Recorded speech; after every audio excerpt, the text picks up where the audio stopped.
தேவ சத்தத்தை கேட்பது எப்படி? இன்னைக்கு எல்லாருக்குமே ஆண்டவருடைய சத்தத்தை கேட்கணும்னு ஒரு பெரிய இன்பமும் ஒரு ஆசையும் இருக்கு. ஆனால் தேவ சத்தத்தை எப்படி பகுத்தறிய என்று பெரிய குழப்பத்தில் இன்னைக்கு நம்ம வாழ்ந்து கொண்டு இருக்கிறோம். இன்னைக்கு இதற்கான ஒரு அருமையான விடையை நம்ம பார்க்க போகிறோம். ஏன்னா இன்னைக்கு நம்மளை கன்ஃபியூஸ் பண்ணுறது உலக சத்தம், பிசாசின் சத்தம், நம்முடைய சுய சத்தம். இதன் மத்தியில் தேவ சத்தத்தை நம்ம எப்படி கேட்க, எப்படி கண்டுபிடிக்க? ஸோ இன்றைக்கி நம்ம தெளிவாக பார்க்க போகிறோம். நான் 100% கேரண்டியோடு சொல்லுகிறேன் தேவச்சனமே, இந்த வீடியோ முடியும் பொழுது நீங்கள் தேவ சத்தத்தை கேட்பீங்க என்பதில் சந்தேகமே இல்லை. இத்தனை நாட்கள் நீங்கள் தேவ சத்தத்தை கேட்டுக்கொண்டு தான் இருந்திருப்பீங்க. ஆனால் அது தேவ சத்தம்னு தெரியாததுனால அநேக முறை அநேக போராட்டத்தில் உங்கள் லைஃப் போயிருக்கும். இனிமே தேவ சத்தம் எதுன்னு நம்ம எளிமையாக கண்டுபிடிக்க இந்த வசனங்கள் உதவி செய்துட்டுனா, இதை நீங்கள் புரிந்து விட்டீர்கள் என்றால் உங்கள் லைஃப்பில் உலகத்தினுடைய சத்தம் எது, பிசாசனுடைய சத்தம் எது, என்னுடைய சத்தம் எது, ஆண்டவருடைய சத்தம் எது என்று தெளிவாக நீங்கள் வகையறுக்கத்தக்கதான ஒரு நல்ல டிஸ்டிங்யூஸ் பண்ணி அதை கண்டுபிடிக்கிற லெவலில் உங்கள் மனக்கண்ணை இன்னைக்கு கர்த்தர் பிரகாசிப்பிப்பார். நீங்கள் யாராக இருந்தாலும் சரி, வசன ஆதாரத்தோடு நம்ம இன்னைக்கு பார்க்க போகிறோம். நீங்கள் ஜெபத்தோடு இதை கேட்குமாறு அன்போடு கேட்டுக்கொள்கிறேன்.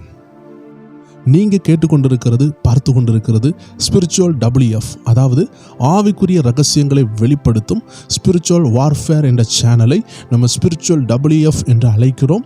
இந்த சேனல் மூலமாக நம்ம ஆவிக்குரிய வாழ்க்கைக்கு தேவையான அநேக ரகசியங்களை நாம் தியானித்து கொண்டிருக்கிறோம். ஆண்டவர் இந்த உலகத்தில் எப்படிலாம் கிரியை செய்கிறாரு, நம்ம வாழ்க்கைக்கு ஆவிக்குரிய தேவைகள்னு நிறையா இருக்குது. இந்த பைபிளில் எவ்வளோ ஸ்டடீஸ் இருக்குது.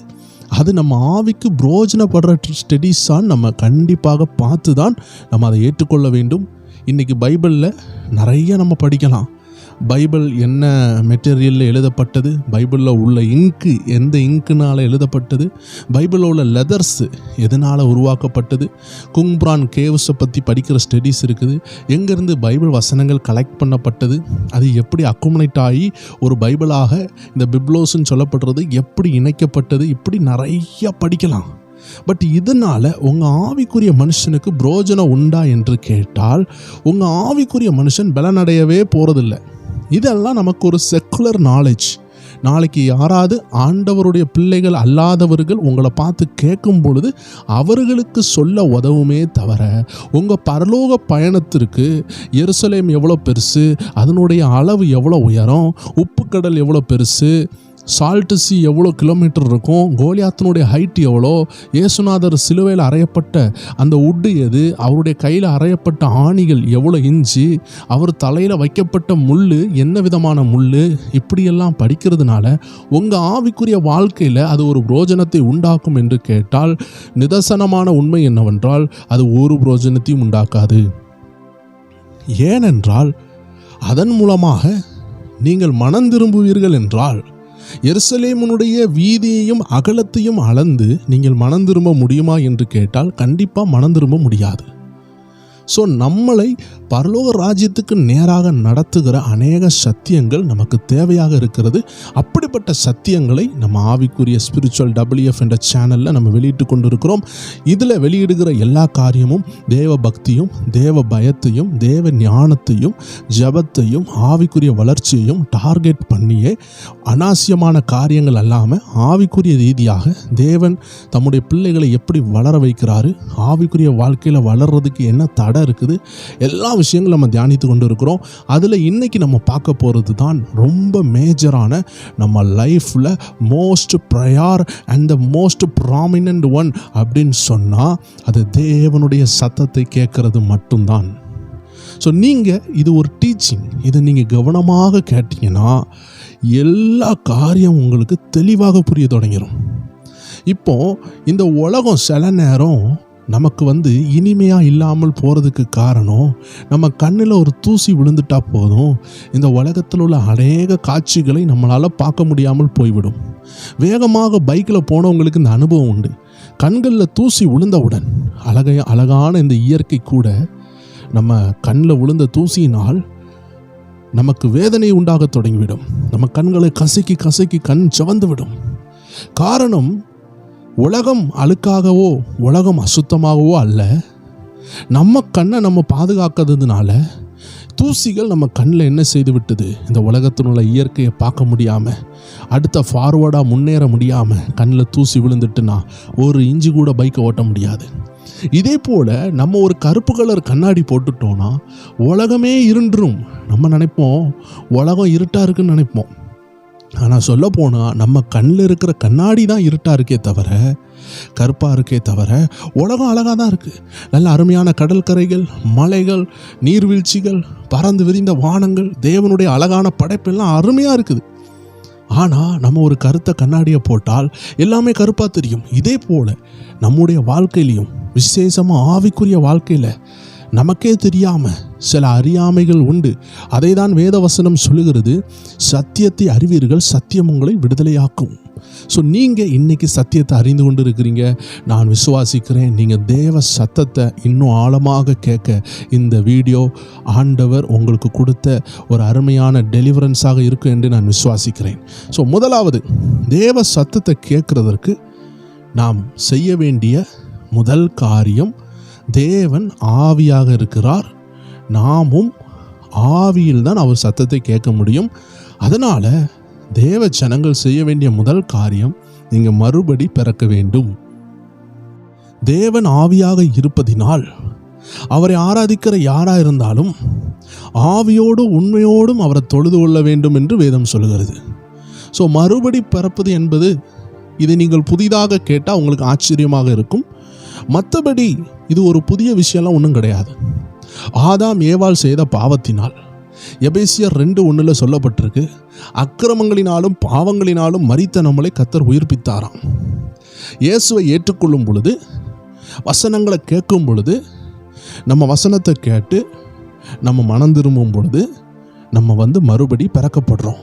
அப்பந்தான் நமக்குள்ள மரித்திருந்த அந்த 3வது நபர்னு சொல்லுவாங்க, அந்த ஆவிக்குரிய மனுஷன் உயிரடைகிறான். அதனால் தான் பைபிளில் பார்த்தீங்கன்னா பழைய மனிதன் புதிய மனிதன் என்று விவரிக்கப்படும். பழைய மனிதன் என்றால் பாவத்தை செய்ய வேண்டும் என்றும் பாவத்திற்கு ஏதுவான ஒரு மனிதன், பாவத்தை செய்து அடிமையாக்கப்பட்ட ஒரு சுயம், ஒரு மாம்ச மனிதன். ஆனால் இன்னொன்று இருக்குது, அது ஆவிக்குரிய மனிதன்.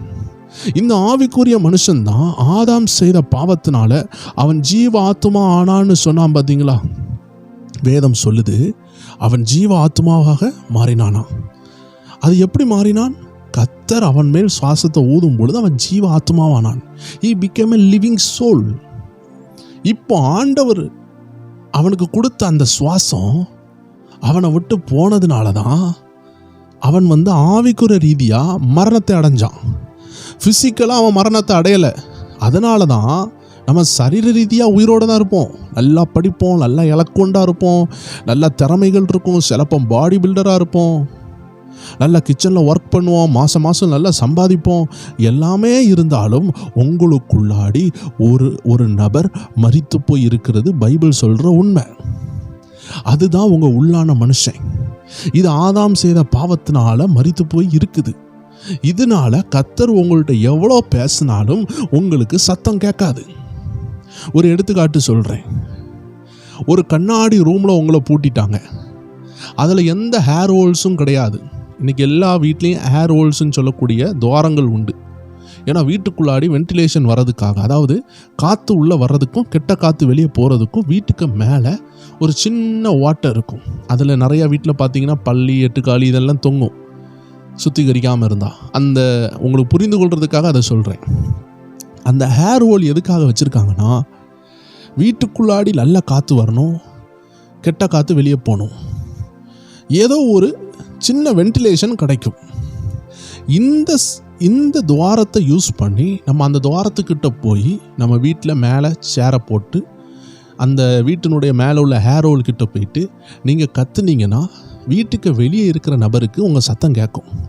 ஆனால் நீங்கள் கண்ணாடி ரூமில் இருந்தீங்கன்னா உங்களுக்கு இந்த துவாரம் இருக்காது, ஃபுல்லாக க்ளோஸ்டாக இருக்கும். இப்போ இந்த கண்ணாடி ரூமில் நீங்கள் மொத்தமாக லாக் ஆகிட்டீங்கன்னா வெளியே உள்ள நபரை உங்களால் பார்க்க முடியும். நீங்கள் நிறைய பெரிய பெரிய மால் பஜார்லாம் போயிட்டீங்கன்னா நல்ல ஏசி ரூம்ஸ் இருக்கும். அந்த ஏசி ரூம் கதவை பூட்டிட்டாங்கன்னா கண்ணாடி கதவாக இருக்கும். உள்ளே இருக்கிற நபரை நீங்கள் பார்க்க முடியும், ஆனால் அவங்க சவுண்டு உங்களுக்கு கேட்காது. ஏன்னா இட் இஸ் டோட்டலி க்ளோஸ்டு, உங்களால் கேட்க முடியாது. இதனுடைய பிரச்சனை என்னன்னா, எங்கே இருந்துமே அந்த சத்தம் கேட்கறதுக்குள்ள தருணங்கள் இல்லை. ஸோ இன்னைக்கு இதே போல தான் ஆண்டவர் ஆவியாக இருக்கிறதுனால அவருடைய சத்தம் அவர் பேசினால் கூட நமக்கு கேட்க மாட்டேங்கி. காரணம், அவர் ஒரு கண்ணாடி குடுவையில் இருக்கிறது போல அவர் ஒரு ஆவிக்குரிய மண்டலத்தில் இருக்கிறார். அவர் பரலோக ராஜ்யத்தை சேர்ந்தவரும், அவர் பரலோக சரீரத்தை உடையவரும். அவருடைய சரீரம் தான் முந்தி வந்த சரீரம், நாம் எல்லாம் பிந்தி வந்தவர்கள். நம்ம நினைப்போம், என்னடா ஆவி ஆத்மான்னு சொல்கிறாங்க, இதெல்லாம் உண்மையான்னு நம்ம நினைப்போம். உண்மையை சொன்னால் இந்த ஆவி ஆத்மா தான் முதல்ல இருக்குது. ஆண்டவர் தான் நம்மளை படைச்சார், நம்ம ஒன்றும் ஆண்டவரை படைக்கலை. அதனால் ஆண்டவர் ஆவியாக முதல்ல இருக்கிறாரு. நம்ம இப்போ தான் மனுஷனாக இந்த மாம்ச சரீரத்துக்குள்ளே நம்மளை அவர் தான் படைத்து வைத்தார். ஸோ அதனால் முந்திய சரீரம்னு சொல்லுகிறது ஆண்டவருடைய ஆவிக்குரிய சரீரம் தான். ஆண்டவர் நம்மளை மனுஷனாக படைத்தார், மண்ணிலிருந்து படைத்தார். ஆனால் நமக்கு ஆண்டவர் ஆவியாக இருக்கிறாரா என்று சொல்லும் பொழுது நமக்கு ஆச்சரியமாக தோன்றும். அதில் எந்த வேறுபாடும் கிடையாது. ஆண்டவர் ஆவிக்குரிய சரீரத்தை உடையவர், அவர் ஆவியாக இருக்கிறார். நீங்கள் உடனே நம்ம இந்த புகை குண்டில் போகிற ஆவி, இட்லி சட்டியிலேருந்து வர்ற ஆவி, இல்லை காஃபி போடும் பொழுது வருகிற ஆவி, அந்த மாதிரி நம்ம கீழ்த்தரமாக நினச்சிடக்கூடாது. ஆவியாக இருக்கிறாருன்னு சொன்னால் அதுக்குள்ள குவாலிட்டி இருக்குது, விலையேறப்பட்ட குவாலிட்டியாக இருக்குது. நீங்கள் கடையில் போய் ஒரு பட்டு சேரீ வாங்குறீங்கன்னா அதுக்கு எவ்வளோ விலை கொடுக்குறீங்க? உலகத்தில் மைக்கேல் ஜாக்சன் சொல்லக்கூடிய ஒரு நபர் இருந்தார்.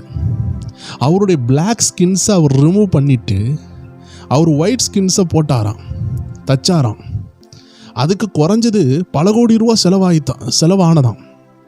ஸோ இதிலிருந்து என்ன புரியுதுன்னா, இந்த சாதாரண மக்கி போகிற, மரித்து போனால் மண்ணில் போனால் மக்கி போகிற இந்த சரீரத்தினுள்ள இந்த தோலே இவ்வளோ ரேட்டாக இருக்கும்னா, ஆவிக்குரிய சரீரம் எத்தனை கோடி கொடுத்தாலும் வாங்க முடியாது. இன்றைக்கி நிலாவுக்கு போகிறாங்க, அங்கே சேஃப்டி ட்ரெஸ் எல்லாம் போட்டுட்டு போகிறாங்க. அந்த ராக்கெட்டு அவ்வளோ ரேட்டு, அந்த உடைகள் அவ்வளோ ரேட்டு. ஏன்னா அந்த நிலாவில் வாழணும்னா அங்கே கிராவிடேஷனல் ஃபோர்ஸ் கிடையாது, புவியீர்ப்பு சக்தி கிடையாது. இப்போ அதுக்கேற்ற உடைகள் போடுவாங்க. ஸோ அதையும் கடந்து தான் பரலோகம் இருக்குது. அப்போ அந்த பரலோகத்தில் வாழுகிறதுக்கு அதுக்குள்ளே ஒரு ட்ரெஸ் இருக்குது, அதுக்குள்ளே ஒரு உடை இருக்குது. அதுதான் ஆவிக்குரிய சரீரம், ஆவிக்குரிய ரூபம். அது தரகுறமான ரூபமே கிடையாது. நம்ம யாரும் இந்த தீயிலிருந்து வர்ற புகை நினச்சிடக்கூடாது ஆவின்னு சொன்ன உடனே. ஏன்னா நமக்கு எல்லாருக்குமே இந்த ஆவி தான் தெரியுமே தவிர உண்மையான ஆவி என்னன்னு தெரியாது. உண்மையான ஆவின்னு சொல்கிறது கோடிகள் கொடுத்தும் வாங்க முடியாதது தான் உண்மையான ஆவி. ஏன்னா அது தேவனுடைய ரூபம். ஆண்டவர் சொன்னார், மனுஷனை தேவ சாயலில் படைத்தாராம்.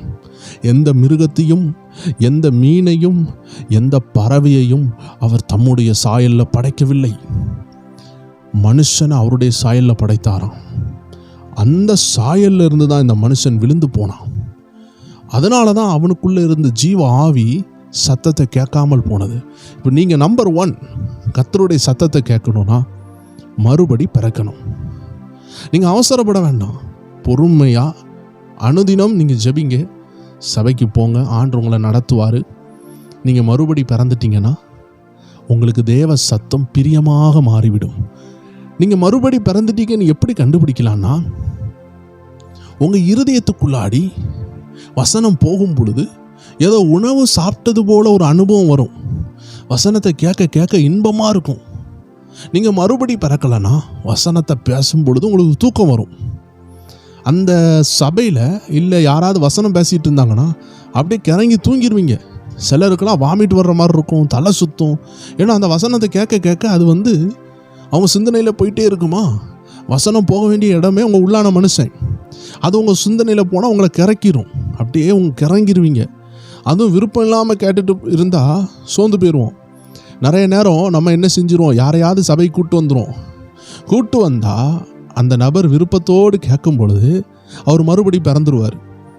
தன்னை விட்டு கொடுத்து ஆண்டவரே என்னோடு பேசுங்கன்னு சொல்லும் பொழுது அவன் முதல்ல சபைக்கு வந்தாலும் அவனுக்கு நல்ல விருப்பமும் தாகமும் இருந்ததுனால அந்த வசனம் இருதயத்துக்குள்ளே போயிட்டு அவன் மறுபடி பிறந்துருவான். ஆனால் விருப்பம் இல்லாத ஒரு நபரை நம்ம பிடிச்சி கொண்டு வரும் பொழுது சில நேரம் தேவன் அற்புதம் செய்தார்னா அவனுடைய கெட்ட சுபாவங்கள் மாறி பாவங்கள் மாறி அவன் கர்த்தருடைய சத்தத்தை கேட்க ஆரம்பிச்சிருவான். ஆனால் சிலர் இருக்காங்க, என்னை கூட்டு வந்துட்டாங்களேன்னு கடமைக்கு உட்காந்துருப்பாங்க. என்னதான் பாஸ்டர் பேசினாலும் தேவ மனிதர்கள் பேசினாலும் அதை கேட்கவே மாட்டாங்க. கூப்பிட்டு வந்த நபருக்காக உட்காந்துருப்பாங்க. இப்படிப்பட்ட நபர்களுக்கு வசனம் உள்ளே போகாது. ஏன்னா அவங்க விட்டு கொடுக்கல, அவங்க அதை கேட்கவே இல்லை. இப்போ என்ன நடக்கும்னா அவங்களுக்கு நல்லா தூக்கம் வரும், சில நேரம் அப்படியே கொமுட்டும், சில நேரம் தலை வலிக்கும், ஏன்டா இங்கே வந்தோம் அப்படின்னு இருக்கும். ஏன்னா இதுக்கு பிரச்சனையே அவங்க விட்டு கொடுக்காததுனாலையும் அவங்க ஆவி மறுபடி பிறக்காததுனாலையும் உள்ள பிரச்சனை தான். ஏன்னா வசனம் எப்படி இருக்குதுன்னா யோவான் 6:63 சொல்லுது, நான் சொன்ன வார்த்தை ஆவியாயும் ஜீவனாயும் இருக்குது. ஸோ ஆண்டோடைய வார்த்தை ஆவியாகவும் ஜீவனாக இருக்கிறதுனால அதை நம்மளுடைய சிந்தனையினால் கேரி பண்ண முடியாது, சுமக்க முடியாது. வேத வசனத்தை நம்ம சிந்தனையால் சுமக்க முடியாது. வார்த்தையாகிய எழுத்தை மட்டும்தான் சுமக்க முடியும். ஆனால் ஆவியின் ஜீவனுள்ள வார்த்தையை சுமக்க இந்த பிரெயினால் முடியாது.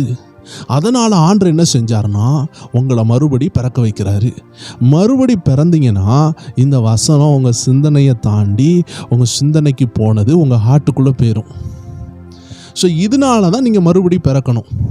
ஒரு எடுத்துக்காட்டு சொல்கிறேன். நீங்கள் நல்லா டைமண்டு நல்ல நகையெல்லாம் வாங்கிட்டு வந்து வீட்டுக்கு வாசல்லையே வைப்பீங்க, இல்லை பால்கனியில் வைப்பீங்களா? 3 லட்ச ரூபா 10 லட்ச ரூபாய்க்கு வாங்கிட்டு வர நகையை கிச்சனில் தூக்கி வைப்பீங்களா? இல்லை. அது எங்கே வைப்பீங்க? பீரோவில், லாக்கரில், சேஃபாக வைப்பீங்க. இதே போல் வசனம் தங்க வேண்டிய இடம் என்பது இருதயம். ஏனால் வசனம், நீங்கள் இன்றைக்கி பைபிள் உள்ள வார்த்தையை எழுத்தாக பார்க்கிங்க. நிறைய பேர் குட்டி குட்டி எழுத்துன்னு பார்க்குறாங்க. நிறைய நேரம் அவங்க சொல்லுவாங்க, முதிர்ந்தவங்க சொல்லுவாங்க, இதுக்குள்ளே ஜீவன் இருக்குன்னு சொல்லுவாங்க. அது நமக்கு புரியாது. ஏன் புரியாதுன்னா நம்ம மறுபடி பிறக்கலை. மறுபடி பிறந்தாதான் வசனமே உள்ளே போகும். ஸோ மறுபடி பிறக்கிறதுக்கு ரொம்ப மலையேற வேண்டிய அவசியமும் கிடையாது. மறுபடி பிறக்கிறது ரொம்ப எளிமையான முறை. மறுபடி பிறக்கிறது என்னவென்றால் ஆண்டுடைய வார்த்தையை நீங்கள் மனசார கேட்கும் பொழுது அந்த வார்த்தை உங்களுக்குள்ளே போகும் பொழுது நீங்கள் பிறந்துடுவீங்க. மறுபடி பிறக்க வைக்கிறதே வசனம்தான். வசனமாகிய வித்து உங்கள் இருதயத்துக்குள்ளே போனீங்கன்னா அது போச்சுன்னா அது உங்களை உயிரடைய செஞ்சிடும். இவ்வளோ தான் விஷயம். நீங்கள் முத நாள் போகிறீங்க, நீங்கள் மறுபடி பிறக்காதது போல் ஃபீல் ஆகுதுன்னா தொடர்ந்து ஆராதனைக்கு போங்க, தொடர்ந்து ஜெபம் பண்ணுங்க, தொடர்ந்து பைபிளை வாசிங்க. ஒரு நாள் வரும் பைபிள் சொல்லுகிற இந்த வசனம் உங்கள் வாழ்க்கையில் நிறைவேறும். யோவான் 10:27 சொல்லுது, என் ஆடுகள் என் சத்தத்திற்கு செவி கொடுக்கிறது, நான் அவைகளை அறிந்திருக்கிறேன், அவைகள் எனக்கு பின் செல்லுகிறது. உங்களுக்கு தெளிவாக சொல்லித்தாரேன். ஆண்டவருடைய சத்தத்தை நான் சிறு வயதிலிருந்து கேட்க ஆரம்பித்தேன். என்னுடைய 4 வயசுல நான் முதல் ஜெபத்திற்கு பதிலை பெற்றேன். ஆனால் நான் கர்த்தர் சத்தத்தை கேட்க பழகலை. வேதத்தில் உள்ள யாருமே கர்த்தர் சத்தத்தை பிறக்கும் பொழுதே கேட்டாங்கன்னு கிடையாது. சொல்லப்போனா கர்த்தர் சத்தத்தை கேட்ட பெரிய தீர்க்கதரிசியாகிய சாமுவேலுக்கு கூட ஆரம்ப காலத்தில் கர்த்தருடைய சத்தம் இதுதான் என்று கணிக்க தெரியாம தான் இருந்தார். ஆரம்ப நாட்களில் கர்த்தருடைய சத்தம் எதுன்னு தெரியாமல் ஏலின்னு சொல்கிற ஒரு ஊழியக்காரர் கூப்பிட்றாருன்னு சொல்லிட்டு அவர்கிட்ட போய், ஊழியரே என்னை கூப்பிட்டீங்களா அப்படின்னு சொல்லிட்டு குட்டி சாமுவேல் போய் கேட்குறாரு. ஏலி முதல் தடவை பார்க்குறாரு, 2வது தடவை பார்க்குறாரு, 3வது தடவை சொல்கிறாரு, இனி உன்னை பார்த்து கூப்பிட்டா சொல்லும் அடியன் கேட்குறேன்னு நீ மறு உத்தரவு கொடு, ஏன்னா உன்கிட்ட பேசுறது கர்த்தர். அப்போ மகா பெரிய தீர்க்கதரிசி தான் முதல் பெர்சேபா வரைக்கும் இந்த சாமுவேல் வளர்ந்து தீர்க்க தரிசனம் சொன்ன ஒரு வார்த்தை கூட நிறைவேறாமல் போகலை. அப்படி பயங்கரமான ஒரு திஷ்டாந்தமான தீர்க்கதரிசி. இவரோட வாயிலிருந்து வந்த ஒரு வார்த்தை கூட தரையில் விழலையாம். நம்ம பாஷையில் சொன்னால் காஷ்மீர் முதல் கன்னியாகுமரி வரை, இல்லைன்னா கன்னியாகுமரியிலேருந்து காஷ்மீர் வரைக்கும் ஒரு தீர்க்கதரிசி எழும்பி ஒரு வார்த்தையை சொல்கிறாரு. நாளைக்கு இது நடக்கும்னு சொன்னால் அது நடக்குதுன்னா அது பெயர் தான் இந்த தீர்க்கதரிசி சொன்னது. கன்னியாகுமரியில் இருந்து காஷ்மீர் வரைக்கும் இவர் எதை பார்த்து எதை சொன்னாலும் அப்படியே நடந்ததுன்னு நம்ம பாஷையில் சொல்கிற மாதிரி இவரை தான்ல இருந்து பெர்சேபா வரைக்கும் உள்ள தேசத்தில் எல்லா இடங்கள்லையும் இந்த சாமுவேல் என்ன சொன்னாலும் அது அப்படியே நடக்கும். ஏன்னா சொன்னது சாமுவேல் இல்லை, சாமுவேல் கர்த்தருடைய சத்தத்தை கேட்டு சொல்வார். ஆனால் இப்படிப்பட்ட மகா தீர்க்கதரிசியாகிய இந்த தேவ மனுஷன் கூட ஆரம்ப நாட்களில் ஆண்டோடைய சத்தத்தை கேட்குறதுல அவருக்கு ஒரு பெரிய கன்ஃபியூஷன் இருந்துச்சு. ஏன்னா அவர் சின்ன பிள்ளை. ஆனால் ஏலி சொல்லி கொடுத்தாரு. இன்னொரு காட்டி அந்த சவுண்டு கேட்டேன்னா அது நான் கூப்பிடலை, அது கர்த்தர் கூப்பிட்றாருன்னு சொல்லி கொடுத்தாரு. அன்னையில இருந்து கர்த்தர் சத்தத்தை கண்டுபிடிச்சிட்டாரு. ஸோ அதனால் தேவ ஜனமே, நமக்கு இதுதான் தேவ சத்தம்னு சொல்லி கொடுக்கறதுக்கு ஒரு நபர் தேவை. வேதம் சொல்லுகிறது பிரசங்கிக்கப்பட்டாதான் மக்களுக்கு அது புரியும். அனுப்பப்பட்டால் தான் பிரசங்கிக்கப்படும். பிரசங்கிக்கப்பட்டாதான் மக்களுக்கு புரியும். மக்கள் அப்பந்தான் கேட்பாங்க. மக்களுக்கு பிரசங்கிக்காத வரைக்கும், மக்களுக்கு சொல்லிக் கொடுக்காத வரைக்கும் அவர்கள் ஒரு நாளும் தேவனை அறிய முடியாது.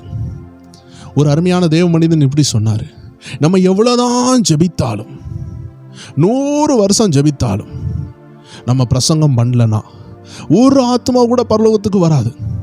அதனால தான் ஆண்டவராக இயேசு சொன்னார், கோ அண்ட் ப்ரீச். ஆண்டவராக இயேசு கோ அண்ட் ப்ரேன்னு சொல்லவில்லை. ப்ரேயர் ரொம்ப அவசியம்.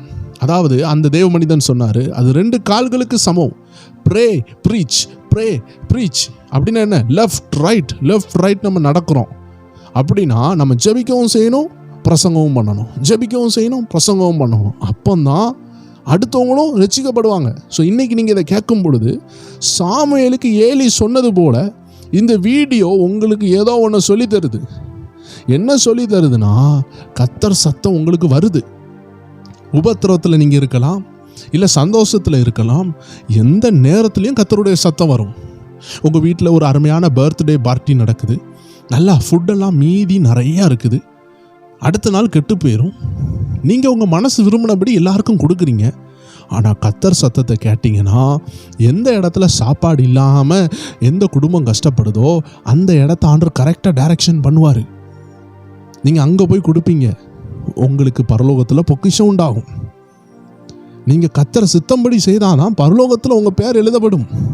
அதாவது ஜீவ புஸ்தகத்தில் நான் சொல்லவில்லை, ஞாபக புஸ்தகத்தில். அதாவது நீங்கள் செய்கிற நல்லது கெட்டதெல்லாம் ஆண்டவர் ரெக்கார்ட் பண்ணுறாரு. நம்ம எல்லாம் விதைச்சி கொண்டு இருக்கிறோம். நன்மையும் விதைக்கலாம், தீமையும் விதைக்கலாம். ஜீவ புஸ்தகத்தில் உங்கள் பேர் எழுதப்படணும்னா அது நீங்கள் மறுபடி பிறந்தால் தான் எழுதப்படும். நான் அந்த செக்ஷனில் வரல. நான் சொல்கிறது, நீங்கள் ஒரு நல்லது செய்கிறீங்க, அதாவது உலகெல்லாம் நீங்கள் நன்மை செய்தாலும் கர்த்தர் சொல்கிற நபருக்கு நீங்கள் நன்மை செய்யவில்லை என்றால் அது பரலோக கணக்கில் வராது. அதனால தான் நம்ம சந்தோஷமாக இருந்தாலும் கர்த்தர் சத்தத்தை கேட்கணும். நம்ம சந்தோஷமாக இருக்கும் பொழுது ஆண்டு சொல்லுவார், உன் பிள்ளைய நீ இன்ஜினியரிங் படிக்க வைக்காத, அவனை ஒரு பிஸ்னஸை ஸ்டார்ட் பண்ணுன்னு சொல்லுவார். நீங்கள் என்ன செய்வீங்க? என் பிள்ளைய நான் டாக்டருக்கு படிக்க வைக்கணும், என் பிள்ளைய நான் இன்ஜினியரிங் படிக்க வைக்கணும், என் பிள்ளைய நான் வெளிநாட்டுக்கு அனுப்பணும்னு நினச்சிட்டு இருப்பீங்க. ஆனால் கர்த்தர் சத்தம் அவனை பிஸ்னஸுக்குள்ளே நுழைய வைக்கணும்னு சொல்கிறாருன்னா, இதை கேட்க தெரியலனா உங்கள் பிள்ளையினுடைய எதிர்காலத்தை நீங்களே அழித்து விடுவீங்க.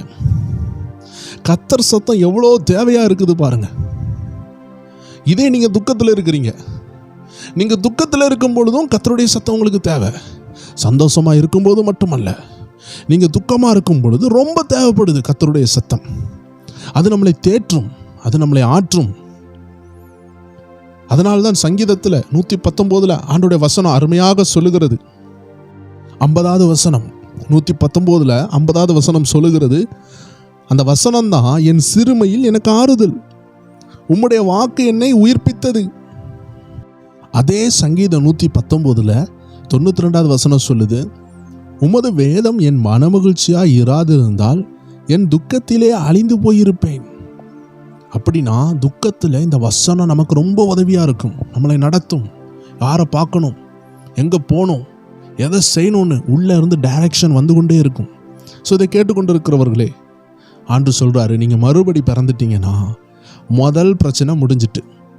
நீங்கள் ஒரு தேவ பிள்ளையாக இருக்கிறீங்கன்னா நீங்கள் கண்டிப்பாக மறுபடி பிறந்திருப்பீங்க, அதில் சந்தேகம் இல்லை. அப்படி பிறக்கலைன்னா ரொம்ப சிம்பிள் மறுபடி பிறக்கிறது.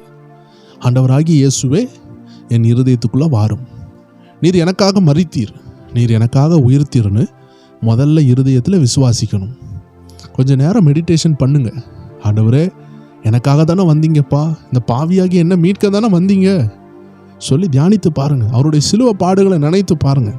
உங்கள் கையில் இப்போ நீங்கள் தையல் மிஷின் யூஸ் பண்ணுறீங்க.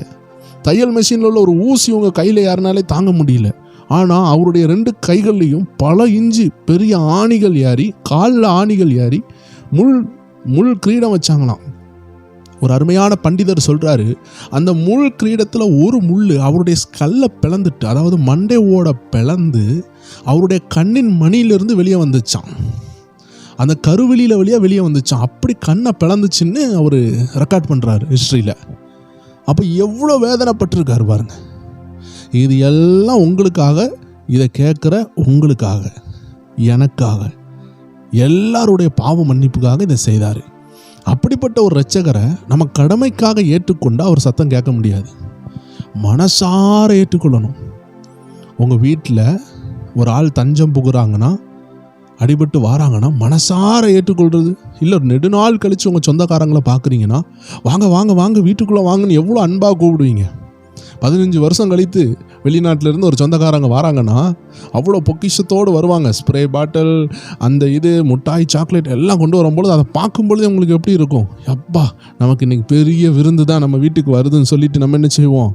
வாங்க வாங்க வாங்க வாங்கன்னு சொல்லி வீட்டுக்குள்ளே கூப்பிட்டு போவோம். இது ஒரு பொருளை பார்த்ததுனாலையும், நெடுநாள் நம்ம அவங்கள பார்க்காததுனாலையும் வந்த ஒரு சந்தோஷம். ஆனால் அந்த கிராமத்துலலாம் நம்ம 1 ரூபா கொண்டு போகாட்டி கூட அந்த மக்கள் என்ன பார்க்குறதுக்கு என் சொந்தக்காரங்க வந்திருக்காங்கன்னு அவ்வளோ சந்தோஷமாக நம்மளை இன்வைட் பண்ணுவாங்க. நம்ம அவங்களுக்கு ஒன்றும் கொடுக்க மாட்டோம். ஆனாலும் அவங்க அன்பு. ஒரு உலகத்தாரே இவ்வளோ நேசிக்கும் பொழுது, வானத்தையும் பூமியும் படைத்த ஆண்டவர் நமக்காக ரத்தம் சிந்திருக்கிறாருன்னா நம்ம அவரை எப்படி நம்ம இருதயத்தில் கூப்பிடணும்? ஒரு கல்யாணத்துக்கு கொட்டடித்து கும்மாளம் போட்டு நம்ம கல்யாணத்தை நடத்துகிறோம். இயேசு நம்ம இருதயத்துக்கு வர்றதுக்கு நம்ம அவ்வளோ தாகமாக அவரை வரவழைக்கணும், அழுது கூப்பிடணும். வாங்கப்பா, இந்த மோசமான இந்த இருதயத்தில் குடியிருங்கப்பா, இதை கழுவி அருளுங்கப்பா, நீங்கள் எனக்காக மறிச்சிங்க, நீங்கள் எனக்காக உயிர்த்தீங்கன்னு நான் விசுவாசிக்கிறேன்னு சொல்லி உங்கள் இருதயத்தில் விசுவாசித்து வாயினால் அறிக்கை செய்தால் நீங்கள் ரட்சிக்கப்படுவீங்க. நிறைய பேர் சபைக்கு போயிட்டு இருப்பாங்க, ஆனால் இதை வாயால் சொல்லியிருக்க மாட்டாங்க, இருதயத்தில் விசுவாசித்திருக்க மாட்டாங்க. அவங்களுக்கு இயேசுதான் தேவன் தெரியும். ரோமர் 10வது அதிகாரம் 9வது வசனமும் 10வது வசனம் சொல்லுது, நீங்கள் ரட்சிக்கப்படணும்னா உங்கள் இருதயத்தில் விசுவாசிக்க வேண்டும், வாயினால் அறிக்கை செய்ய வேண்டும். விசுவாசம் ஃபர்ஸ்ட் ஸ்டேஜ். அதனால தான் யோவான் 3:16 சொல்லுது, அவருடைய குமாரனை விசுவாசிக்கிற எல்லாரும் நித்திய ஜீவனை பெற்றுக்கொள்வாங்க. ஆனால் அதில் ஒரு ஸ்டேஜ் தான் போட்டிருக்கு. ரோமர் 10:10 தான் தெளிவாக போட்டிருக்கு, நீங்கள் இருதயத்துலேயும் விசுவாசிக்கணும், வாயினாலும் கன்ஃபஸ் பண்ணணும். இதை செஞ்சால் நீங்கள் ரட்சிக்கப்படுவீங்களாம். ஸோ இதை நீங்கள் செய்து கொண்டே இருக்கும் பொழுது, ஒயாமல் நீங்கள் ஏசப்பா என் இருதயத்துக்குள்ளே வாங்க வாங்கன்னு சொல்லும் பொழுது அவர் உள்ளே வந்துடுவார். உள்ளே வந்துட்டிங்கன்னா உங்கள் பேர் நித்திய ஜீவனில் பதிக்கப்பட்டுரும், ஜீவ புஸ்தகத்தில் எழுதப்பட்டுரும். நீங்கள் மறுபடி பிறந்துட்டீங்க.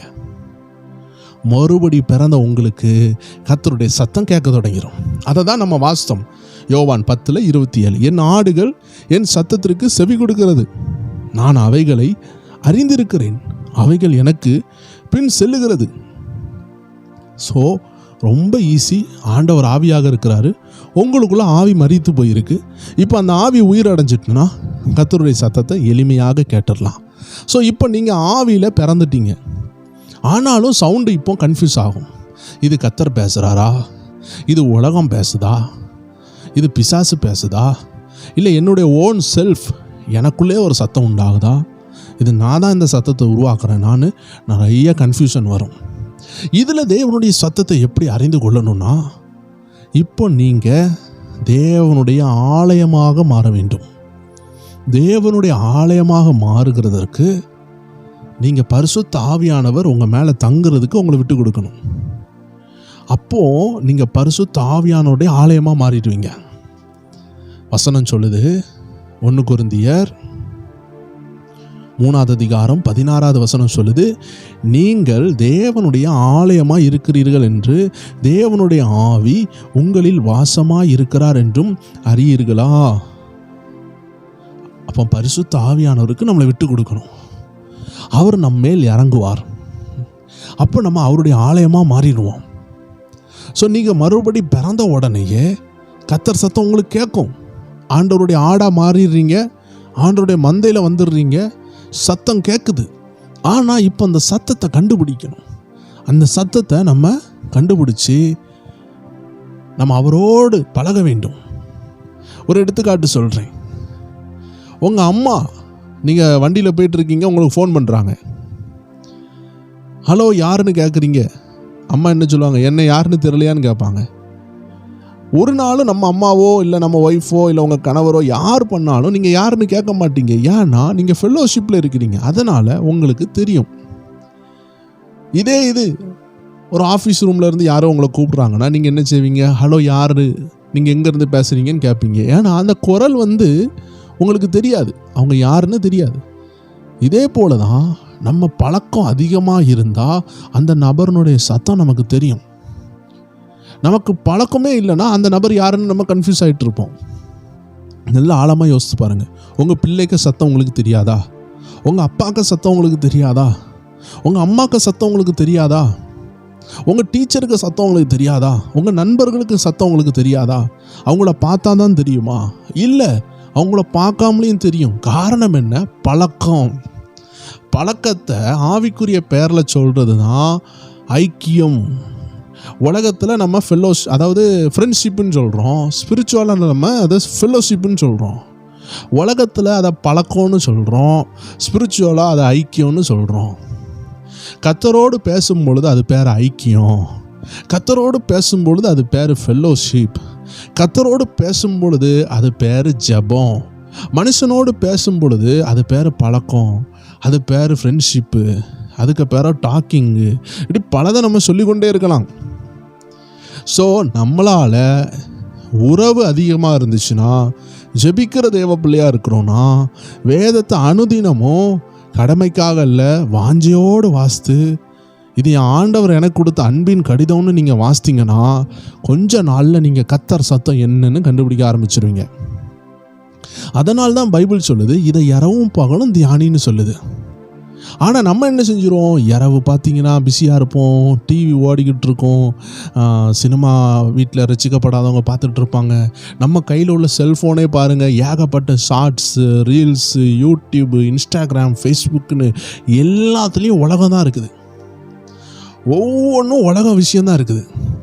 இதெல்லாம் பார்க்க பார்க்க பார்க்க நம்ம மாம்சம் பலனடையும், நம்ம ஆவிக்குரிய மனுஷன் பலவீனமாயிருவான். ஒரு தராசை எடுத்துக்கொள்ளுங்க. அந்த தராசில் ஒரு பக்கத்தில் மாம்ச மனுஷன், அதுவும் உங்களுக்குள்ளே தான் இருக்கிறான்.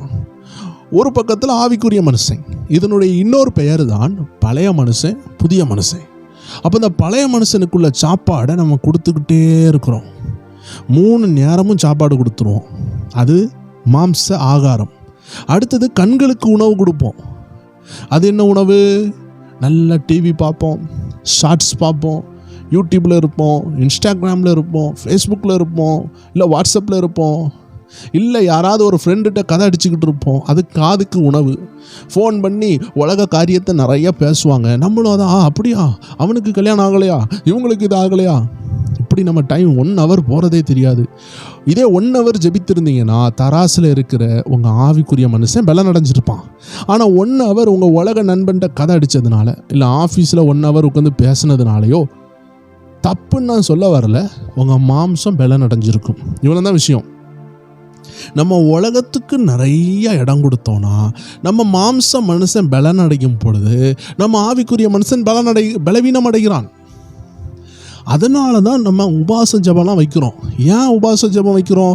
உபாச ஜபம் வைக்கும் பொழுது நம்ம சாப்பாடை நிறுத்துகிறோம். ஒரு நேரம் சாப்பிடாமல் இருக்கிறதுனால ஒன்றும் ஆகாது, ஒரு நாள் சாப்பிடாமல் இருக்கிறதுனாலையும் ஒன்றும் ஆகாது. இது நான் ஆரோக்கியம் உள்ளவங்கள சொல்கிறேன், பலவீனம் உள்ளவர்களுக்கு அல்ல. ஸோ அப்படி நீங்கள் சாப்பிடாமல் இருக்கிறீங்கன்னா அது ஒரு இன்டர்மீடியட் ஃபாஸ்டிங் மாதிரி. ஒரு 6 to 6, ஒரு 12 hours நீங்கள் எடுக்கிறீங்க, ஒரு 18 hours எடுக்கிறீங்கன்னா அது உங்கள் உடம்புக்கும் நல்லது தான். ஆனால் ஒரு ஃபாஸ்டிங்கில் என்ன நடக்குதுன்னு பார்த்தீங்கன்னா, உங்கள் செல்ஃபோனை நீங்கள் யூஸ் பண்ணாமல் ஒதுக்கி வைக்கிறீங்க.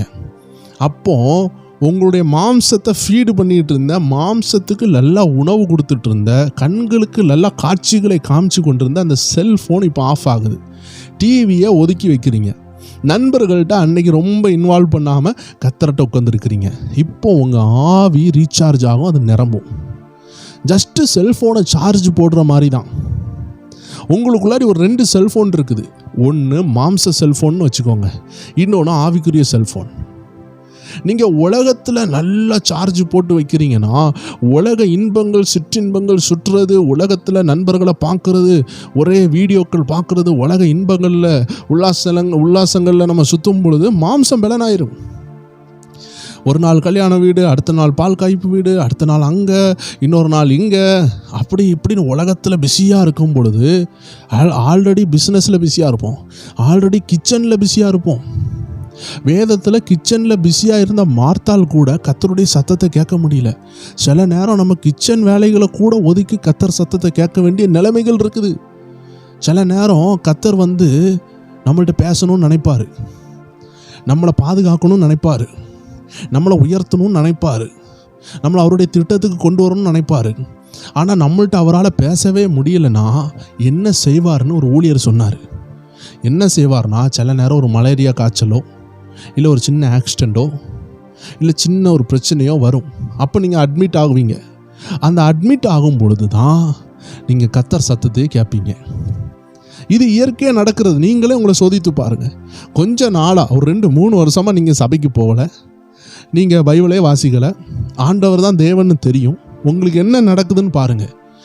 ஆண்டவர் உங்களை நேசிக்கிறதுனால, நீங்கள் மறுபடி பிறந்ததுனால, நீங்கள் பைபிள் வாசிக்கிறத நிறுத்தி, ஜெபிக்கிறத நிறுத்தி, சபைக்கு போகிறத நிறுத்தினதுனால அடிக்கடி உங்கள் வீட்டில் சண்டை வந்துக்கிட்டே இருக்கும். அடிக்கடி ஏதாவது வியாதி வரும், அடிக்கடி ஹாஸ்பிட்டலில் படுப்பீங்க. காரணம் என்ன? எப்படியாவது ஆண்டவர் உங்களை மனம் திரும்ப வைக்கணும், உங்களோட பேசணும்னு பார்க்குறாரு. நம்ம டைமே கொடுக்கறதில்ல. உங்கள் மனைவியோ கணவரோ உங்கள்கிட்ட ஏதோ பேச வராங்க. அதனால் அவங்க என்ன செய்கிறாங்க, ஒரு ஃபோன் போடுறாங்க. நீங்கள் தூரத்தில் இருக்கிறீங்க. ஃபோன் போட்ட உடனே நீங்கள் ஹலோன்னு கேட்குறீங்க. கேட்டால் அவங்க என்ன சொல்லுவாங்க, ஹலோன்னு சொல்லுவாங்க. இப்போ ஒரு எடுத்துக்காட்டு சொல்கிறேன். நீங்கள் உங்கள் மனைவிக்கு ஃபோன் பண்ணுறீங்க. மனைவி காலை எடுத்துகிட்டு காதில் வச்சுக்கிட்டே இருக்கிறாங்க. நீங்கள் என்ன சொல்லுவீங்க, ஹலோ கேட்குதா, ஹலோ கேட்குதா கேட்டுக்கிட்டே இருப்பீங்களே தவிர, உங்கள் மனைவி கேட்குது சொல்லுங்கன்னு சொல்லுகிற வரைக்கும் நீங்கள் மனசில் உள்ள விஷயத்தை சொல்லவே மாட்டீங்க. யாராக இருந்தாலும் சரி, 2 பேர் ஃபோன் பண்ணுறாங்க. 2 பேருக்கு ஒரு ஃபோன் டாக் நடக்குது. ஒரு ஆள் ஃபோனை கூப்பிடுவாங்க, இன்னொரு ஆள் அந்த ஃபோனை அட்டன் பண்ணுவாங்க. ஃபோனை கூப்பிட்ட ஆள் ஏதோ ஒரு ரகசியத்தை சொல்லணும்னு நினைக்கிறாரு. ஃபோனை கூப்பிட்ட ஆளுக்கு அவருடைய மகனுக்கு திருமணம்னு வச்சுக்கோங்க. அந்த திருமணத்தை பற்றி சொல்கிறதுக்கு அவர் ஃபோன் பண்ணுறாரு. ஆனால் ஃபோனை எடுத்த ஆள் ஃபோனை எடுத்துகிட்டு பேசாமல் காதில் வச்சுக்கிட்டே இருந்தால் என்ன ஆகும்? ஃபோன் பண்ண நபர் ஹலோ ஹலோ இதை தான் சொல்லிக்கிட்டே இருப்பார். எத்தனை தடவை சொல்லுவார்? அவருக்கு அங்கேருந்து மறுபதில் வர்ற வரைக்கும் ஹலோ ஹலோ தான் சொல்லுவார். அது 1000 தடவைனாலும் அவர் ஹலோன்னு தான் சொல்லுவார். அவர் நினச்ச விஷயத்த சொல்ல மாட்டார். ஏன்னா மறுபக்கத்தில் இருந்து சொல்லுங்க எனக்கு கேட்குதுன்னு ரெஸ்பாண்டு வரலை. இதுதான் சாமுவேலுடைய வாழ்க்கையில் நடந்துச்சு. ஏன்னா கர்த்தர் சாமுவேலேன்னு கூப்பிடுறாரு. சாமுவேலுக்கு கர்த்தர் தான் பேசுகிறாருன்னு தெரியலை. இதனால் கர்த்தர் என்ன பேசினாலும் அவன் என்ன நினைப்பான்னா, இது எனக்குள்ளே ஏதோ சவுண்டு கேட்குதுன்னு நினைப்பான், இல்லை பக்கத்து ரூமில் யாரோ பேசி கொண்டு இருக்காங்கன்னு நினைப்பான். அதனால தான் ஆண்டு என்ன செஞ்சார், அவனுக்கு ரகசியத்தை வெளிப்படுத்துறதுக்கு முன்னாடி, சத்தத்தை கேட்கறதுக்கு முன்னாடி அவனை கூப்பிட்டு கொண்டே இருந்தார். சாமுவேலே சாமுவேலே சாமுவேலே, உன்னை தனியாக அந்த ரூமுக்கு கூப்பிட்டு வந்ததும் நான் தான். உன்னை தாயின் கருவில் லேட்டாக பிறக்க வைத்ததும் நான் தான். உன் அம்மாவுக்கு லேட்டாக ஒரு பிள்ளையை கொடுத்ததுனால தான் உன்னை இந்த ஆலயத்தில் போட்டிருக்காங்க. உன்னை அந்த ஆலயத்தில் போட்டதுக்கு காரணம் என் சத்தத்தை கேட்கணும். இப்படி ஆண்டவர் ஒரு பெரிய நோக்கத்தோடு இந்த சாமுவேலை அழைத்து அவன்கிட்ட பேசுகிறதுக்கு முன்னாடி ஃபஸ்ட்டு அவர் பெர்மிஷன் கேட்குறாரு. சாமுவேலே, அதனுடைய அர்த்தம் என்னன்னா, நான் உன்கிட்ட பேசட்டுமா? ஒரு ஆள், நம்மளிலும் முதிர்ந்த ஆள், நம்ம பேரை சொல்லி கூப்பிடும் பொழுது அதில் 1000 அர்த்தம் இருக்குது. உன் நன்மைக்காக நான் ஒன்று பேச போகிறேன், உன் வாழ்க்கையை மாற்றுற ஒரு காரியத்தை நான் உனக்கு சொல்ல போகிறேன், உன்னை கொண்டு இவ்வளோ பெரிய திட்டத்தை செய்ய போகிறேன். அதுக்காக தான் அந்த சாமுவேலேன்னு கூப்பிடுறாங்க. ஸோ 2 பேர் ஃபோன் பண்ணாங்கல்ல, அந்த நபர் கல்யாண விஷயத்தை ஷேர் பண்ணணும்னு ஃபோன் பண்ணியிருக்கார். ஆனால் இந்த மறுபக்கத்தில் இருந்து ஹலோ சொல்லுங்கன்னு கேட்காத வரைக்கும் அந்த ஆள் என்ன செய்வார், ஹலோ ஹலோ ஹலோன்னு தான் சொல்லுவார். இதே மாதிரி தான் சாமுவேலும் என்னன்னு தெரியாமல் இருந்து கொண்டு இருக்கும் பொழுது ஏலி சொல்லி கொடுக்குறாரு, இனி சத்தம் கேட்டால் சொல்லும் அடியேன்னு கேட்குறேன்னு சொல்லுங்கன்னு சொல்லி கொடுக்குறாரு. உடனே ஆண்டவர் திரும்பியும் கூப்பிட்டாரு, சாமுவேலேன்னு கூப்பிடும் பொழுது இந்த முறை சாமுவேல் சொல்வார், சொல்லும் கர்த்தாவே அடியேன் கேட்குறேன். அந்த வார்த்தை சொன்னது தான் பாஸ்வேர்டு, அதுதாங்க அந்த மெயின் பாஸ்வேர்டு, பூட்டுக்கு சாவி மாதிரி.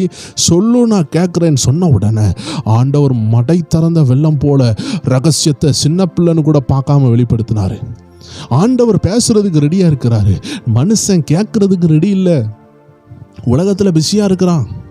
இப்போ இதை நீங்கள் கேட்டுக்கொண்டு இருக்கும் பொழுதே உங்களை சுற்றி எத்தனை சத்தம் இருக்குது நீங்கள் கவனித்து பாருங்கள். உங்களை சுற்றிலும் உள்ள சத்தத்தை நானே சொல்கிறேன். உங்கள் பக்கத்து வீட்டில் உள்ள சத்தம், உங்களுக்கு பக்கத்து வீடே இல்லைன்னா உங்கள் ரூமில் ஓடுற ஃபேனுக்கு சத்தம். நீங்கள் நைட்டு நேரம் இதை கேட்டுக்கொண்டிருந்தீங்கன்னா பக்கத்து இடத்துல உள்ள தவளை சத்தம், வயலில் உள்ள கீச்சின்னு உள்ள அந்த நைட்டு நேரம் உள்ள வெட்டுக்கிளி சத்தம், துள்ளு பூச்சிகளுடைய சத்தம், இல்லை உங்கள் பக்கத்து ரூமில் உங்கள் அம்மாவோ யாராவது இருக்கிறாங்கன்னா அவங்க சத்தம், உங்கள் வீட்டில் சின்ன பிள்ளைகள் இருக்காங்கன்னா சின்ன பிள்ளைகளுடைய சத்தம், கிச்சனில் வேலை நடக்குதுன்னா பாத்திரத்தின் சத்தம், பக்கத்து வீட்டில் ஒரு கூட்டம் நடக்குதுன்னா அந்த கூட்டத்துக்கு சத்தம், பக்கத்து வீட்டில் ஒரு சண்டை நடக்குதுன்னா ஒரு சண்டையின் சத்தம், உங்கள் தெருவில் ஒரு ஒரு ஆண்டவர் அறியாத ஒரு கோயில் இருக்குதுன்னா அந்த கோயிலில் உள்ள சத்தம், ஒரு மசூதி இருக்குதுன்னா மசூதியில் உள்ள சத்தம், பக்கத்தில் ஒரு சபை இருக்குதுன்னா சபையில் உள்ள சத்தம். கரெக்டாக நீங்கள் பார்க்கும்பொழுது 10 மணியோ 9 மணியோ அடிக்குதுன்னா அந்த கோயிலில் உள்ள மணி அடிக்கிற சத்தம். சொல்லிக்கொண்டே போகலாம். காலையில் நேரம் இதை கேட்குறீங்கன்னா பறவைகள் சத்தம், நாய்க்குட்டிகள் சத்தம், காக்கா சத்தம், இப்படி சத்தம் வந்துக்கிட்டே இருக்கும். அணில் சத்தம், அந்த சத்தம், இந்த சத்தம் அப்படின்னு கேட்டுக்கொண்டே இருக்கும். இதன் மத்தியில் உங்களுக்குள்ள ஒரு குழப்பத்தின் சத்தம் இருக்கும். நான்லாம் நல்லா இருப்பேனா, எனக்கு என்ன வேலை நடக்கும், எனக்கு திருமணம் ஆகுமா, என் லைஃப் செட்டில் ஆகுமா, உங்களுக்குள்ள ஒரு 1000 சத்தம். இதன் மத்தியில் அப்பப்போ ஒரு அவிசுவாசத்தின் பிசாசின் சத்தம், உனக்கு சீக்கிரமாக நீ செத்து போயிடுவ, உனக்கு ஒன்றும் நடக்காது, நீனும் குடிகாரனாக தான் மாறுவ, இப்படி பிசாசுக சத்தம். இதன் மத்தியில் கர்த்தருடைய சத்தம். இந்த கர்த்தருடைய சத்தத்தை கேட்க பழகிட்டோன்னா அத்தனை சத்தமும் அடங்கிவிடும். ஸோ என்னுடைய லைஃப்பில் நான் சின்ன வயசில் நான் கர்த்தருடைய சத்தத்தை கேட்க பழகினேன். இன்றைக்கி பல ஆண்டு போய்விட்டது, ஆண்டுகள் மேல் ஆண்டுகள் போய்விட்டது. எனக்கும் திருமணமாகி ஆண்டோடைய ஊழியத்தை நான் இப்போ செய்து கொண்டு இருக்கிறேன். காலங்கள் உருண்டு ஓடினது. நான் 3ஆம் கிளாஸ் படிக்கும் பொழுது கர்த்தருடைய சத்தத்தை கேட்க ஆரம்பித்தேன், தரிசனங்களை பார்க்க ஆரம்பித்தேன், கர்த்தர் சொப்பனங்களை காட்டினார். இன்றைக்கி பல ஆண்டுகள் போய்விட்டது. 15 ஆண்டுகள் ஊழியமே செய்ய ஆண்டு உதவி செய்து விட்டார். இப்படி ஆண்டோடைய சத்தத்தை கேட்டு அநேக ப்ரேயர் டைம் குடும்பத்தார் இதை கேட்டுக்கொண்டு இருக்கலாம். அவங்களுக்கு தெரியும் எப்படி ஆண்டவர் ஊழியங்களை செய்கிறாரு, அநேக ஆத்துமாக்கள் எப்படி விடுதலை ஆனாங்க, ஏகப்பட்ட பிள்ளைகளுக்கு ஆண்டவர் கற்பத்தின் கனியை கொடுத்தாரு. கிட்டத்தட்ட 7 பேர் நெடு நாட்களாக 7 ஆண்டுகள் 6 ஆண்டுகள் 4 ஆண்டுகள் குழந்தை இல்லாதவங்களுக்கெல்லாம் ஆண்டவர் அந்த 100 நாள் ஜெபத்தில் குழந்தைகளை கொடுத்தாரு. 40 வயசு 30 வயசு 35 வயசுன்னு திருமண தடை உள்ளவங்க எல்லாருக்கும் ஆண்டு திருமண தடையை உடைத்தார். பிசாசு நிறைய ஆசீர்வாதங்களை தடுத்திருந்த பொழுது இந்த அடியனை ஜெபத்தை செய்ய வைத்து, கர்த்தர் சத்தத்தை சொல்ல வைத்து, உங்கள் வாழ்க்கை மாறுதுன்னு அவர்களை பார்த்து சொல்ல வைத்து வாழ்க்கை மாறினது. நார்த்தான்வேல் தீர்க்கதரிசி தாவீதை பார்த்து பேசும் பொழுது தாவீது வாழ்க்கை மாறினது. சாமுவேல் தீர்க்கதரிசி சவுலை அபிஷேகம் பண்ண பொழுது சவுல் ராஜாவாக மாறினார். சாமுவேல் தீர்க்கதரிசி கர்த்தருடைய சத்தத்தை கேட்டு வந்து தாவீதை அபிஷேகம் பண்ண பொழுது தாவீது ராஜாவாக மாறினார். ஸோ ஒரு தீர்க்கதரிசி ஆண்டோடைய சத்தத்தை பேசும் பொழுது அடுத்தவங்க லைஃப் மாறும், அதில் சந்தேகமே இல்லை. ஸோ எனக்கு இந்த தீர்க்க தரிசன அழைப்பு இருக்கிறதுனால நான் கர்த்தருடைய சத்தத்தை அதிகமாக கேட்டு அனுபவித்திருக்கிறேன். சொல்லிக்கொண்டே போகலாம். என் லைஃப்பில் ஆண்டவர் எனக்கு 500 பாடல்கள் மேலே கொடுத்துருக்கார். இதில் ஒரு பாடல் கூட நான் சொந்தமாக எழுதினது கிடையாது. எல்லாமே கர்த்தர் என் இருதயத்தில் பேசுவார். அப்போ யோசிச்சு பாருங்க, 500 முறைக்கு மேலே பாடல்களை கொடுத்தே கர்த்தர் சத்தம் எனக்கு கேட்டிருக்கு. ஒவ்வொரு நேரம் பேசுவார். ஒரு நேரம் ஒரு தெருவுக்கு நேராக நான் வண்டி ஓட்டி கொண்டு போகும் பொழுது இந்த தெருவில் இந்த ஆள் இருக்கிறாங்கன்னு ஒரு பேரை சொல்கிறாரு. அந்த இடத்துல இறங்கி பார்த்தா அந்த பேர் உள்ள நபர் அங்கே இருக்கிறாரு. அநேகர்கிட்ட பேசும் பொழுது ஆண்டவர் அநேக பேர்களை தருவார். கேட்டால் அவங்க சொல்லுவாங்க, இது ஏன் தம்பி, இது ஏன் அண்ணன், இது ஏன் ரூமில் உள்ள நபர், இது ஏன் வீட்டுக்கிட்ட உள்ள நபர். நான் பொய் சொல்லலை தேவஜனமே, பரிசுத்த வேதத்தை கையில் வைத்து நான் உண்மையை பேசி கொண்டு இருக்கிறேன். ஆரம்பத்தில் எனக்கும் சின்னதாக தான் சத்தம் கேட்டுச்சு. போக போக அவர் கூட இருக்கிற சத்தம் கேட்குது. என்றைக்குமே எல்கேஜி போகும்பொழுது ஏபிசிடி ஆனா அவனா காணா சானா இதை தான் படிப்போம். ஆனால் இதே 10ஆம் கிளாஸ் வந்த பிறகு ஏபிசிடி படித்தா என்ன சொல்லுவாங்க? கேவலம். இதே போல் ஆவிக்குரிய வாழ்க்கையில் நம்ம உயர உயர கர்த்தர் சத்தம் இன்னும் தெளிவாக கேட்கும். ஸோ இதை கேட்டுக்கொண்டு இருக்கிறவங்களே, நான் உங்களுக்கு ஆல்ரெடி சொன்னது போல் ரெஸ்பான்ஸ் நம்பர் 2 ரெஸ்பான்ஸ். நீங்கள் மறுபடி பிறந்திருந்தாலும் நீங்கள் எதுக்கு முன்னுரிமை கொடுக்குறீங்க? மாம்சத்துக்கு ஆவிக்கா? மாம்ச சிந்தனைக்கா ஆவிக்குரிய சிந்தனைக்கா? மாம்சத்தை ஃபீடு பண்ணுறீங்களா இல்லை ஆவியை ஃபீடு பண்ணுறீங்களா? உலக விஷயத்தில் ரொம்ப மும்முரமாக இருந்தீங்கன்னா மாம்சம் நிறையப்படும், ஆவி பலவீனப்படும். தராசில் உள்ள ஆவி பலப்படணும்னா நீங்கள் ஆவிக்கு ஆவிக்குரிய ஆகாரம் கொடுக்கணும். அதுதான் நீங்கள் 1 hour ஜெபிக்கணும், குறைஞ்சது பைபிளை தியானிக்கணும், ஒரு வெறி வரணும். அதை தான் தாகம்னு பைபிள் சொல்லுது. தாகம் உள்ளவன் மேல் தண்ணீரை ஊற்றுவாராம். அப்போ கர்த்தர் சத்தத்தை கேட்கணுன்னா உங்களுக்கு ஒரு தாகம் தேவை, ரெஸ்பாண்ட் பண்ணணும். அப்போது உங்கள் வீட்டில் உங்கள் மனைவி இந்த பொருளை வாங்கிட்டு வாங்கன்னு ஒரு ஃபோன் பண்ணுறாங்கன்னா, நீங்கள் ஃபோன் எடுத்துகிட்டு நீங்கள் ஒன்றுமே பேசலைன்னா உங்கள் மனைவி என்ன சொல்லுவாங்க? ஹலோ ஹலோ ஹலோ ஹலோ ஹலோன்னு சொல்லிக்கிட்டே இருப்பாங்க. நீங்கள் சொல்லுமா என்ன வாங்கணும், எப்படி இருக்கேன்னு கேட்டிங்கன்னா உங்கள் மனைவி என்ன சொல்லுவாங்க? எப்பா இதை வாங்கிட்டு வாங்க, இதை செய்யணும், இது இங்கே இல்லை, இப்படி ஆகும் பிரச்சனை, எனக்கு இது நடந்திருக்கு, அது நடந்திருக்கு, 1000 விஷயம் சொல்லுவாங்க. இந்த 1000 விஷயத்தையும் நீங்கள் கேட்கணுன்னா முதல்ல நீங்கள் என்ன சொல்லணும்? ரெஸ்பாண்ட் பண்ணணும், மறு உத்தரவு கொடுக்கணும். சொல்லுமான்னு சொல்லணும். இல்லை உங்கள் கணவர் அடிக்கிறாங்கன்னா சொல்லுங்க அப்படின்னு நீங்கள் ஃபோன் பண்ணும்பொழுது சொன்னாதான் இயற்கையாகவே அவங்க ரிப்பீட் பண்ணுறாங்களே தவிர, ரிப்ளை பண்ணுறாங்களே தவிர, நீங்கள் காதில் செல்லை ஆன் பண்ணி வச்சுட்டு அவர் சொல்லட்டும் நான் கேட்குறேன்னு நினச்சிங்கன்னா ஒரு நாளும் அவங்க சொல்ல மாட்டாங்க. ஹலோ ஹலோ தான் நீங்கள் கேட்டுக்கிட்டே இருப்பீங்க. இதே போல தான் தேவன் உங்கள்கிட்ட பேசணுன்னா அவர் உங்கள்கிட்ட எதிர்பார்க்குறாரு. சொல்லணும், என் பிள்ளை என்கிட்ட ரிப்ளை கொடுக்கணும். ஸோ நம்ம எப்படிலாம் ரிப்ளை கொடுக்கலாம்? நம்ம உபவாசம் இருந்து இந்த உலக விஷயங்களை அப்படியே கொஞ்சம் கம்ப்ளீட்டாக மாற்றிட்டு வாரத்தில் ஒரு நேரம் உபவாசம் இருந்து, காலையில் இப்போ ஒரு 6 மணிக்கு நீங்கள் உபவாசம் எடுக்கிறீங்கன்னா மத்தியானம் ஒரு 12 மணி வரைக்கும், ஒரு 1 மணி வரைக்கும் அப்படியே 6 hours, அதாவது 7, 8, 9, 10, 11, 12, 12 மணி வரைக்கும் நீங்கள் ஜெபித்தாலே 6 மணிக்கு தொடங்கினாலே ஒரு 6 மணிக்கூர் நீங்கள் உட்காந்து வசனத்தை வாசித்து உங்கள் ரட்சிப்பை பலப்படுத்தி திரும்பியும் இரட்சகரை நினைத்து அவரை நோக்கி பார்த்து சில செய்திகளை கேட்டு சில நல்ல ஆவிக்குரிய பாடல்களை பாடி நல்ல பைபிளை வாசித்து உங்களுக்கு சபையில் சொல்லிக் கொடுத்த விஷயங்களை உணர்ந்து ஜெபிக்க ஆரம்பித்தீங்கன்னா உங்கள் ஆவி பலனடையும். ஆவி பலனடைந்தால் கர்த்தர் சத்தம் கேட்க முடியும். ஏன்னா வசனம் சொல்லுது, என் ஆடுகள் என் சத்தத்தை அறிந்திருக்குது. உங்கள் அம்மா சவுண்டு உங்களுக்கு தெரிகிற மாதிரி, உங்கள் அப்பா சவுண்டு உங்களுக்கு தெரிகிற மாதிரி நீங்கள் அனுதினமும் பைபிள் வாசிக்கிற தேவ பிள்ளைனா கர்த்தர் சத்தம் உங்களுக்கு கண்டிப்பாக தெரியும். இவ்வளோதான் விஷயம். முதல்ல நீங்கள் மறுபடி பிறக்கணும். மறுபடி பிறந்த நீங்கள் இப்போ ஆவியில் நீங்கள் கவனமாக இருக்கணும். நீங்கள் இப்போ ஆண்டர் சவுண்டை கண்டுபிடிக்க ஆரம்பிச்சிட்டிங்கன்னா இது பிசாசு சவுண்டு, இது மனுஷ சவுண்டுன்னு ஈஸியாக கண்டுபிடிச்சிருவீங்க. ஏன்னா இது பிசாசுக்கு சவுண்டுன்னு சொல்லித்தரதே அது கர்த்தருடைய வார்த்தை தான். கர்த்தருடைய வார்த்தை தான் பிசாசுக்கு சவுண்டை நமக்கு சொல்லித்தரும்.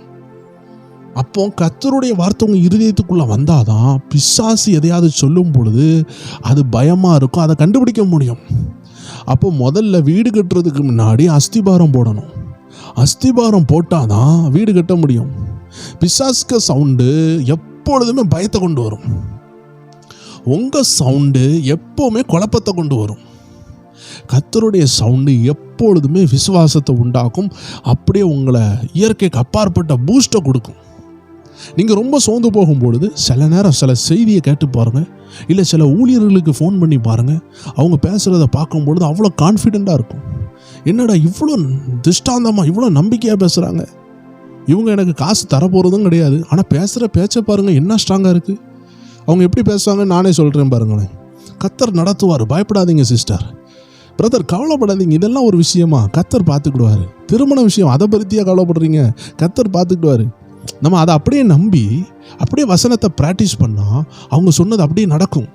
நம்ம அவிசுவாசப்படும் பொழுது தான் கர்த்தருடைய வார்த்தை செயல்படாமல் போயிடுது. நிறைய பேர் இப்படி ஊழியர்கள் சொல்கிறத அப்படியே ஏற்றுக்கொண்டு கர்த்தருக்கு கீழ்ப்படியும் பொழுது கல்யாணம் மட்டும் இல்லை, உங்கள் ஜென்ரேஷனில் எத்தனை கல்யாணம் வந்தாலும் கர்த்தர் பொறுப்பெடுப்பார், கர்த்தர் நடத்துவார், அற்புதம் செய்வார். கானா ஊரில் மட்டுமல்ல, அவர் என்னைக்கும் அற்புதம் செய்கிறவர். சந்தேகமே பட வேண்டாம், அவர் அற்புதம் செய்வார்.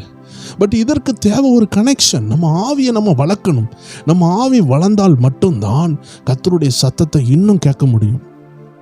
ஸோ அருமையான தேவச்சனமே, நம்ம இதனுடைய பார்ட் 2 அடுத்த செக்ஷனில் நம்ம கண்டிப்பாக போடலாம்.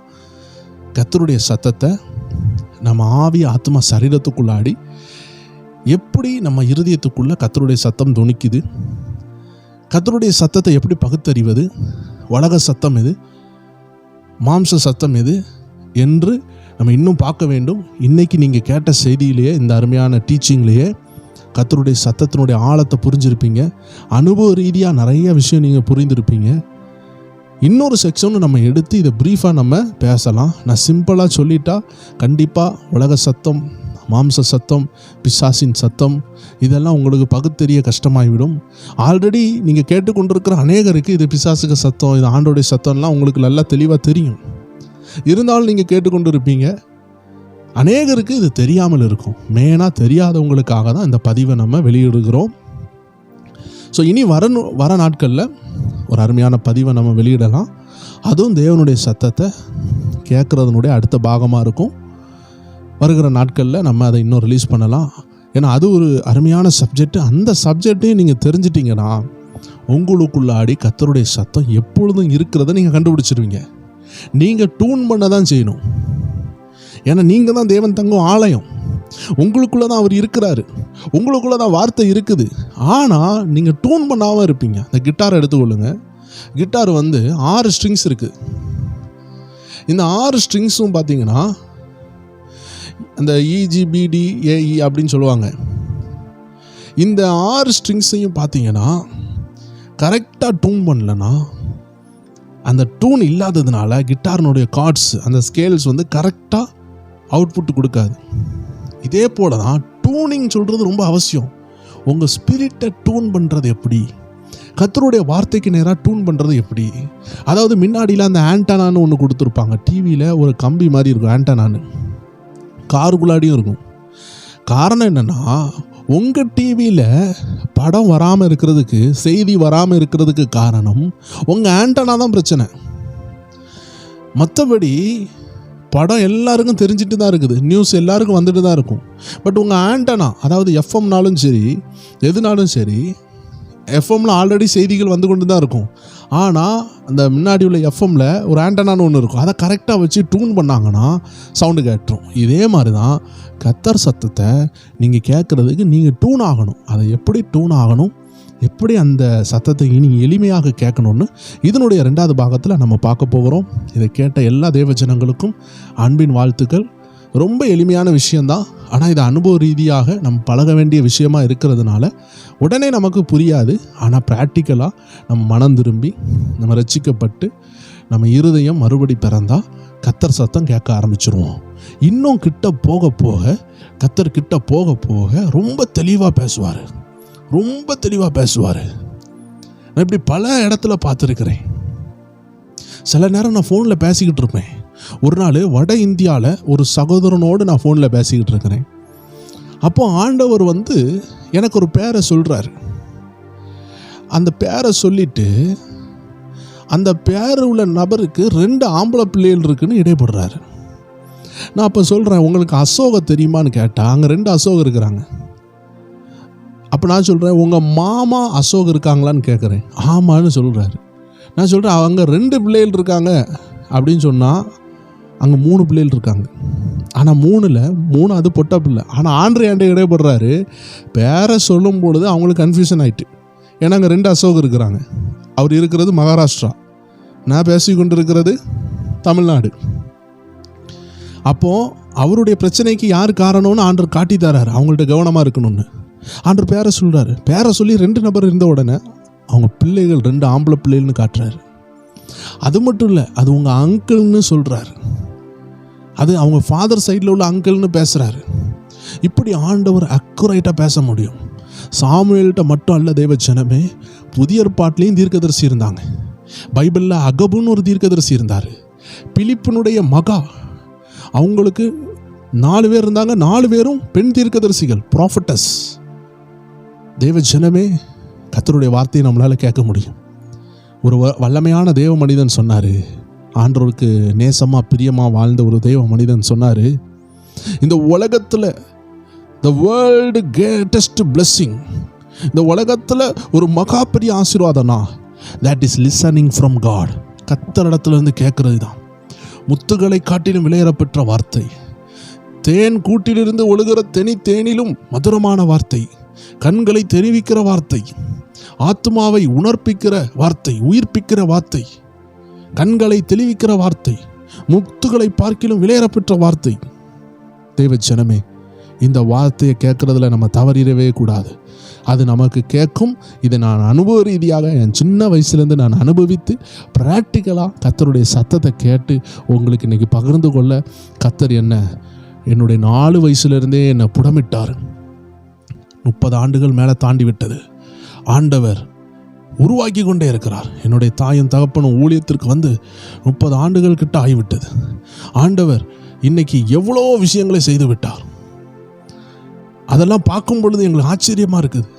இன்றைக்கி நாங்கள் பெற்ற இந்த இன்பம், கர்த்தருடைய வார்த்தையை கேட்குற இந்த அனுபவத்தை பெற்றுக்கொண்டது எப்படி என்பதை அநேகருக்கு சொல்ல வேண்டும் என்பதை இந்த அருமையான வீடியோ மூலமாக தெரிவிக்க ஆண்டு உதவி செய்திருக்கிறார். இதனுடைய பாகம் 2 சீக்கிரமாக வெளியிட ஆண்டு உதவி செய்வார் நான் விசுவாசிக்கிறேன். தேவ ஜனங்களே, கனெக்டாக இருங்க, ஃபாலோ பண்ணுங்கள். தொடர்ந்து எல்லா டியூஸ்டேயும் தேர்ஸ்டேயும் நம்ம ரிலீஸ் பண்ணுற எல்லா வீடியோஸையும் பாருங்கள். வரப்போகிற மாதங்கள், புதிய மாதங்களில் நம்ம வீடியோஸ் இன்க்ரீஸ் பண்ணி போடுவோம். ஒரு வீடியோ போட்டாலும் உங்கள் ஆத்மாவுக்கு, உங்கள் ஆவிக்கு நல்ல ஆகாரமாக பிரோஜனமாக இருக்கிற வண்ணமாக போடுவோம். கர்த்தர் உங்களை ஆசீர்வதிப்பார். மீண்டும் வேறு நிகழ்ச்சியில் சந்திக்கலாம். God bless you. ஆமென்.